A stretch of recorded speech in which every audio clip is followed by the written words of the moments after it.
Friends, இப்போ நம்ம நேற்று பேயை பார்க்க போனோம். அந்த பேய் வீட்டுக்கிட்டேயே இப்போ குடிகாரன்ட்டு ஒரு பேய் இருக்கான். அங்கே பாட்டில் நம்ம கவுரை வச்சு கட்டி இழுத்தா புதையெல்லாம் கிடைக்குமா ஃப்ரெண்ட்ஸ்? வாங்க ஃப்ரெண்ட்ஸ், இது உண்மையாக இல்லையான்னு பார்ப்போம்.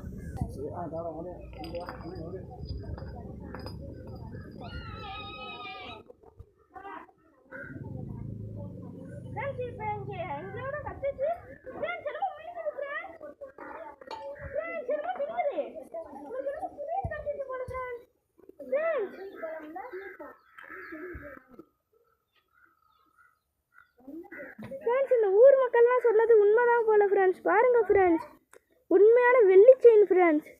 பாருங்க ஃப்ரெண்ட்ஸ்,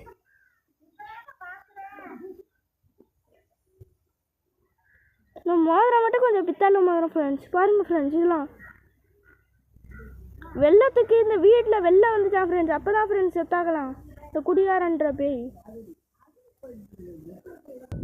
ஃப்ரெண்ட்ஸ், இதுதான் பழைய கிணறு. இதில் ஒரு வயசான பாட்டி தண்ணியில் தவறி விழுந்து இறந்துட்டாங்க. அதனால் இந்த கிணத்துக்குள்ளே ஏதாச்சும் பேய் அப்படி இருக்காண்டு சும்மா பார்ப்போம் ஃப்ரெண்ட்ஸ். வாங்க ஃப்ரெண்ட்ஸ், அப்படியே இந்த கிணத்துக்குள்ளே அவங்க பாட்டியோட மகனையும் மகளையும் வெட்டி இதுக்குள்ளே தூக்கி போட்டாங்களாம் ஃப்ரெண்ட்ஸ். அப்படின்னு ஊர் மக்கள் சொல்கிறாங்க. நம்ம பார்ப்போம் வாங்க. பார்க்க போகிறோம் ஃப்ரெண்ட்ஸ். இப்போ இது உள்ளே இறங்கி தான் நம்ம பார்க்க போகிறோம். வாங்க.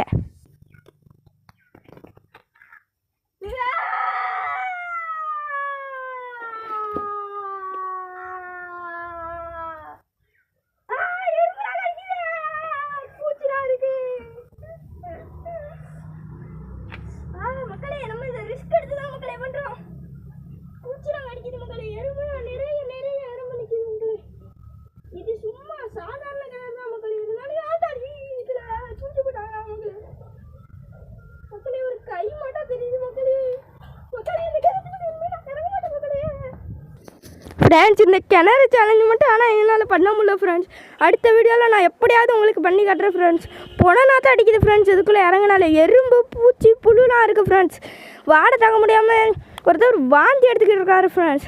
ஒரு மூக்குக்குள்ளே வேற புழு ஓடிடுச்சு ஃப்ரெண்ட்ஸ். அந்த வீட்டுக்கு முன்னாடியே ஒரு மரத்தில் ஆணி அரைஞ்சி செயினை மாட்டி வச்சுருக்கா ஃப்ரெண்ட்ஸ். அதை எடுக்க போகிறோம் ஃப்ரெண்ட்ஸ். இப்போ நம்ம பாருங்கள் ஃப்ரெண்ட்ஸ், எப்படி அணைஞ்சி வச்சுருக்காங்கன்ட்டு. இதை எடுக்கும் போது எங்களுக்கு கொஞ்சம் பயமாக தான் ஃப்ரெண்ட்ஸ் இருக்குது. இருந்தாலும் உங்களுக்காக நாங்கள் பண்ணுறோம் ஃப்ரெண்ட்ஸ்.